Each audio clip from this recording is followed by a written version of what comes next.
நம்ம யோவான் 3வது அதிகாரத்திலிருந்து இன்னைக்கு தியானிக்க போறோம்.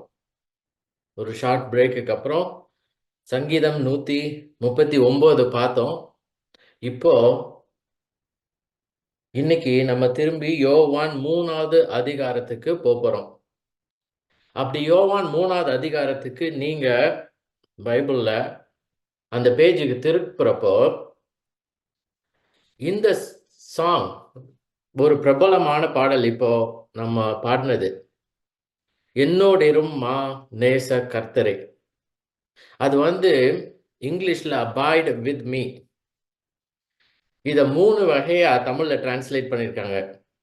நமக்கு தெரிகிறது என்னோடிரும் மா நேச கர்த்தரே அப்படின்ற ஒரு டைட்டிலோட, இல்லைன்னா நீங்காதிரும் என் நேச கர்த்தரே அப்படின்னு இதை பாடுவாங்க. இன்னைக்கு நம்ம பாடினது என்னோடிரும் மா நேச கர்த்தரே, அபாய்ட் வித் மீ அப்படின்னு பாடுறோம்.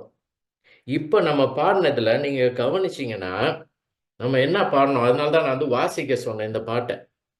இந்த பாட்டுல நம்ம சொன்னது எடுத்த உடனே ஃபர்ஸ்ட் ஸ்டான்ஸால என்னோடிரும் மா நேச கர்த்தரே, இது ஒரு ஜெபம். பாடல் மூலியமாக நாம் இயேசுவின் இடத்துல ஜெபிக்கிறோம். என்ன ஜெபிக்கிறோம்? என்னோடிரும், என்னோடு கூட இரும் மா நேச கர்த்தரே. இங்கிலீஷ்ல அபாய்ட் வித் மீ அப்படின்னு சொன்ன பிறகு ஃபர்ஸ்ட் ஸ்டான்ஸா முடிகிறப்ப பாருங்க, நீங்கா ஒத்தாசை நீர் என்னோடிரும், help of the helpless O abide with me. ரெண்டாவது ஸ்டான்ஸா முடிகிறப்ப, மாறாத கர்த்தர் நீர் என்னோடிரும், ஓ thou who changes not abide with me. திரும்பி திரும்பி நம்ம என்ன ஜெபிக்கிறோம்? என்னோடிரும், என்னோடிரும். அவர் இன்னொரு டிரான்ஸ்லேஷன் தமிழ்ல நீங்காதிரும், நீங்காதிரும், என்னோடனே எப்பொழுதும் கூட இரும். அடுத்தது 4வது ஸ்டான்ஸால் இன்னைக்கு பாடினது, இக்கட்டில் எல்லாம் நீர் என்னோடிரும், through cloud and sunshine Lord abide with me. 5வது ஸ்டான்ஸால் இன்னைக்கு பாடினது, நான் உம்மால் வெல்ல நீர் என்னோடிரும், I fear no foe with thee at hand to bless, if thou abide with me. கடைசி ஸ்டான்ஸா அது பார்த்தீங்கன்னா, hold thou thy cross before my closing eyes, shine through the gloom and point me to the skies. Heaven's morning breaks and earth's vain shadows flee. In life, in death, O Lord, abide with me. நான் சாகும் அந்தகார நேரத்தில் உம் சிலுவையை காட்டும். நம்ம என்ன சொல்றோம்? சொத்து, சுக, பலன், நம்மளுடைய ரிலேஷன்ஷிப், இதெல்லாம் எனக்கு காட்டாதீங்க. என்ன காட்டணும்? நம்ம ஜெபிக்கிறப்ப என்ன சொல்றோம் இந்த ஜெபத்துல?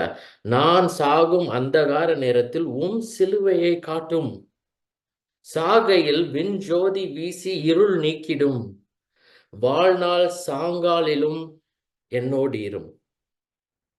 எப்பொழுதும் நம்மளுடைய பிறப்பிலிருந்து இறப்பு வரை எப்பொழுதும் என்னோடு இரும் மா நேச கர்த்தரேன்னு சொல்றோம். நீங்காதிரும்.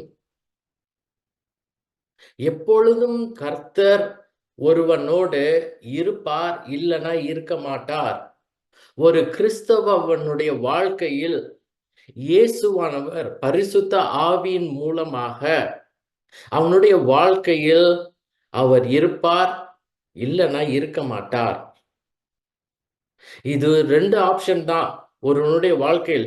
விசுவாசத்தினால ஒருவன் ஒருத்தி இயேசுவினிடத்தில் விசுவாசிக்கிறதுனால இயேசுவானவர் அந்த ஒரு மனுஷனும் மனுஷியோட கூட இருப்பார். விசுவாசிக்காத மனுஷனோ மனுஷனிடத்தில் அவர் இருக்க மாட்டார். அததான் போன தடவை யோவான் சுவிசேஷத்துல நம்ம தியானிக்கையில் இந்த சாப்டர் 3 30வது வசனத்துல யோவான் ஸ்நானகன் அவன் தன்னுடைய சீஷர் இடத்துல சொன்னது, அவர் பெருகவும் நான் சிறுகவும் வேண்டும்னு சொன்னான். நம்ம போன தடவை பார்த்த மாதிரி இயேசுவானவர் கிறிஸ்துவனுடைய வாழ்க்கையில் பெருகவோ சிறுகவோ முடியாது. ஈதர் இயேசுவானவர் அவன் வாழ்க்கையில் இருக்கிறார், வாசம் செய்கிறார், அவன் உள்ளத்தில் இல்லைன்னா வாசம் செய்யவில்லை. அப்ப இதோட மீனிங் என்ன அப்படின்றதான் போன தடவை நம்ம பார்த்தோம்.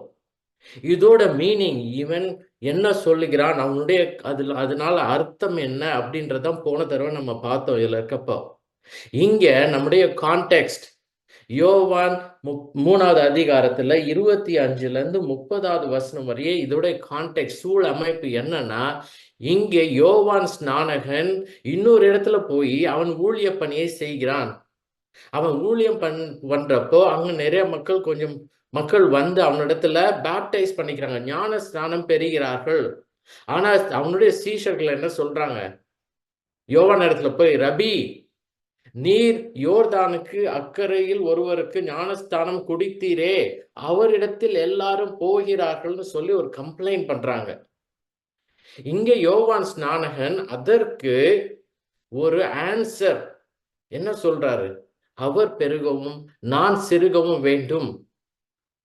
இப்போ நான் சொன்ன மாதிரி இது மினிஸ்ட்ரி சம்பந்தப்பட்டது, ஊழிய பணி சம்பந்தப்பட்டது. அவன் இப்படி சொல்றது தன்னுடைய உள்ளத்தில இயேசுவானவர் பெருகவும் தான் சிறுகவும் வேண்டும்னு சொல்லல. அவருடைய ஊழியம், அவருடைய ஊழிய பணி அளவுல பெரிதாக வேண்டும், விளைவுள்ள பெரிதாக வேண்டும். நிறைய பேர் அவர்கிட்ட தான்ப்பா போகணும், என் கிட்ட வர்றது குறைந்து போக வேண்டும். அவருடைய ஊழிய பணி, இயேசுவானுடைய ஊழிய பணி, அதன் அளவு, அதன் விளைவு, அதன் முக்கியத்துவம், அதன் பிரபலம், அதனுடைய புகழ்ச்சி எல்லாம் பெருக வேண்டும். என்னுடைய மினிஸ்ட்ரி, என்னுடைய ஊழியம் சிறிது குறைந்து போக வேண்டும். நான் எதற்கு அனுப்பப்பட்டனோ அந்த காரியங்கள் முடிவடைந்து விட்டன. It's been done. நான் சாட்சி கொடுக்க வந்தேன், நான் வழியை ஆயத்தம் பண்ண வந்தேன், நான் என்னுடைய சத்தத்தினால் மக்களை இயேசுவினிடத்தில் கொண்டு வர வந்தேன், நான் செய்தி கொடுக்க வந்தேன். இதெல்லாம் முடிஞ்சிருச்சு. இப்ப இயேசுவானவர் வந்து விட்டார். அந்த மெய்யான ஒளி தோன்றி விட்டது. தேவனுடைய குமாரன் உறுதியாக்கப்பட்டு விட்டது. இயேசு உங்கள் நடுவில், நமது நடுவில் இருக்கிறார். அதனால அவர் பெருக வேண்டும், நான் சிறுக வேண்டும். அவருடைய ஊழியம் இன்னும் பிரபலமாகணும், பெருசாகணும், நிறைய பேர் அவரிடத்துல போகணும். இதுதான் அவர் சொல்றார். இயேசு மீது கவனம் செலுத்த, முழுவதுமாக மக்கள் கவனம் செலுத்த நேரம் வந்துவிட்டது. யோவான் மறைய வேண்டிய நேரம் வந்துவிட்டது.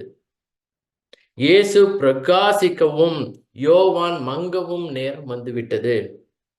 இயேசு மக்களை தன்னிடத்தில் இழுத்து கொள்ளவும் யோவான் மரிக்கவும் நேரம் வந்துவிட்டது. இததான் யோவான் சொல்றார். இது அவருடைய ஆத்தும நிலைமையை பத்தி அவர் சொல்றது இல்லை, அவருடைய ஊழிய பணியை குறித்து சொல்லுகிற ஒரு ஸ்டேட்மெண்ட் இது. இதை நம்ம நல்லா புரிஞ்சுக்கணும், மிஸ் அண்டர்ஸ்டாண்ட் பண்ணக்கூடாது. அதோட அந்த வசனத்துல பாத்தீங்கன்னா 30வது வசனத்துல அவர் என்ன சொல்றாரு பாருங்க, அவர் பெருகவும் நான் சிறுகவும் வேண்டும்னு சொல்றாரு. he must, I must. இது அவருடைய விருப்பம் மட்டும் இல்ல, இது ஒரு தேவை, இது நடந்தே தீர வேண்டும். he must, வேண்டும். இது அவர் ஆசைப்பட்டது மட்டும் இல்ல, இது தேவனுடைய சித்தம். அதனால அவர் சொல்றாரு, இதுதான்ப்பா நடக்கணும், இதுதான் நடக்குது, அதனால என்னோடு சேர்ந்து களி கூறுங்கள். பாருங்க 29வது வசனத்துல எப்படி, இந்த சந்தோஷம் இப்போது எனக்கு சம்பூர்ணமாயிற்று. தன்னை ஒரு மாப்பிள்ளை தோழனாக தான் அவர் பார்த்தார், மாப்பிள்ளையாக பார்க்கவில்லை. மாப்பிள்ளை இயேசுவானவர். மாப்பிள்ளை தோழன் எப்படி கூட இருந்து மாப்பிள்ளை சொல்றத கேட்டு அதன்படி செய்கிறானோ, அந்த காரியம் முடிந்தவுடன் அவன் மற்ற மக்களோடு சேர்ந்து போய் நின்று அவனும் மகிழ்கிறானோ, அதே மாதிரி ஜான் என்ன பண்றாரு, தான் ஒரு friend of the bridegroom, அவர் பிரைட் குரூம் இல்லை, அவர் மாப்பிள்ளை இல்லை, மாப்பிள்ளை தோழனாக மாப்பிள்ளைக்கு செய்ய வேண்டியதை செஞ்ச பிறகு இப்போ அவருடைய டைம், அவருடைய நேரம் முடிவடையுது.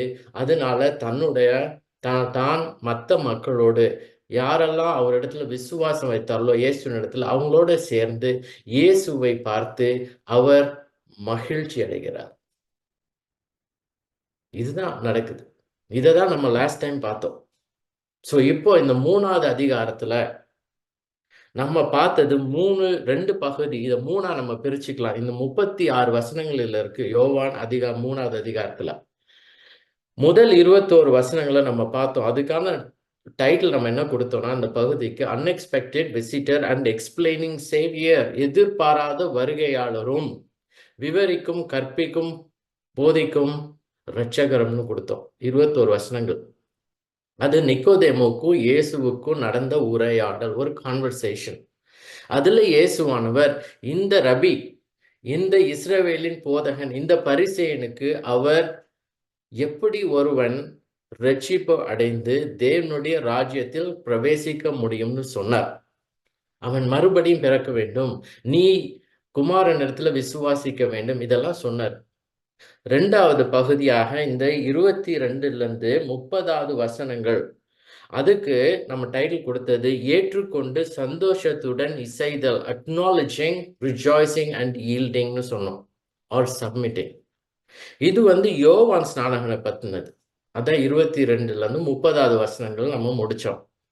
முடிக்கிறப்பதான் அவர் சொல்றாரு, நான் அவர் பெருகவும் நான் சிறுகவும் வேண்டும்னு சொன்னார்.